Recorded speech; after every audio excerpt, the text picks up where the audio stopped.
ತರೀಕೆರೆ ತಾಲೂಕಿನ ಮಾಯಾಸಂದ್ರ ಹೋಬಳಿಯ ಪಂಚಾಯಿತಿ ನೂತನ ಅಧ್ಯಕ್ಷರಾಗಿ ಪೂರ್ಣಿಮಾ ವಾಸು ಅವರು ಅವಿರೋಧವಾಗಿ ಆಯ್ಕೆಯಾಗಿದ್ದಾರೆ. ಈ ಹಿಂದೆ ಅಧ್ಯಕ್ಷರಾಗಿದ್ದ ಮಂಜುನಾಥ್ ಎಂಜಿ ರವರ ರಾಜೀನಾಮೆಯಿಂದ ತೆರವಾಗಿದ್ದ ಸ್ಥಾನಕ್ಕೆ ಮಂಗಳವಾರ ಚುನಾವಣೆ ನಡೆಯಿತು.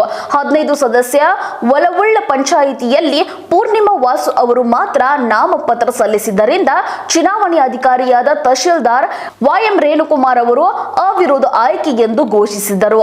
ಈ ವೇಳೆ ನೂತನ ಅಧ್ಯಕ್ಷ ಪೂರ್ಣಿಮಾ ವಾಸು ಅವರು ಮಾತನಾಡಿ, ಅವಿರೋಧವಾಗಿ ಆಯ್ಕೆ ಆಗಲು ಸಹಕರಿಸಿದ ಸರ್ವ ಸದಸ್ಯರಿಗೆ ಎಲ್ಲರಿಗೂ ಧನ್ಯವಾದಗಳು ಅರ್ಪಿಸುತ್ತೇನೆ ಮತ್ತು ನಮ್ಮ ಪಂಚಾಯಿತಿ ವ್ಯಾಪ್ತಿಯಲ್ಲಿನ ಎಲ್ಲಾ ಹಳ್ಳಿಗಳಿಗೂ ಮೂಲ ಸೌಲಭ್ಯ ಒದಗಿಸುವ ಕಾರ್ಯದಲ್ಲಿ ಪ್ರವೃತ್ತರಾಗುತ್ತೇನೆ ಹಾಗೂ ನಮ್ಮ ಪಂಚಾಯಿತಿ ವ್ಯಾಪ್ತಿಯಲ್ಲಿನ ಅಭಿವೃದ್ಧಿಗಾಗಿ ಒತ್ತು ನೀಡುವುದರ ಮೂಲಕ ಸಾರ್ವಜನಿಕರ ಸಮಸ್ಯೆ ಸದಾ ಸ್ಪಂದಿಸುವುದಾಗಿ ತಿಳಿಸಿದರು.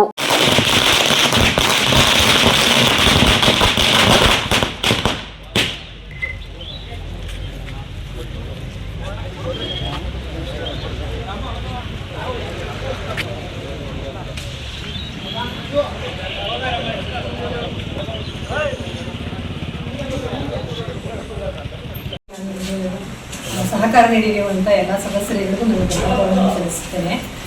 ಪಂಚಾಯಿತಿ ಅಭಿವೃದ್ಧಿ ಕಾರ್ಯದಲ್ಲಿ ಹೆಚ್ಚಿನ ಆಸಕ್ತಿಯನ್ನು ತೋರಿಸಿ ಅಭಿವೃದ್ಧಿ ಕೆಲಸ ಮಾಡುವುದನ್ನು ಮುಂದಾಗುತ್ತದೆ ಅಂತ ಹೇಳಬೇಕು. ಪೂರ್ಣಿಮಾ ಮೇಡಮ್ ಅವರು ಒಂದೇ ಅರ್ಜಿಯನ್ನು ಸಲ್ಲಿಸಿದ್ರು. ಅದು ಬೇರೆ ಅರ್ಜಿ ಇದ್ದರಿಂದ ಪೂರ್ಣಿಮಾ ಮೇಡಮ್ ಅವ್ರನ್ನ ಮಾಯಸಂದ್ರ ಗ್ರಾಮ ಪಂಚಾಯತಿ ಅಧ್ಯಕ್ಷರಾಗಿ ಅವಿರೋಧವಾಗಿ ಆಯ್ಕೆ ಮಾಡಲಾಗಿದೆ ಎಂದು ಸಭೆಯಲ್ಲಿ ಘೋಷಣೆ ಮಾಡಲಾಗಿದೆ. ಮಾನ್ಯ ನೂತನವಾಗಿ ಆಯ್ಕೆಯಾಗಿರ್ತಕ್ಕಂಥ ಅಧ್ಯಕ್ಷರು ಪಂಚಾಯಿತಿ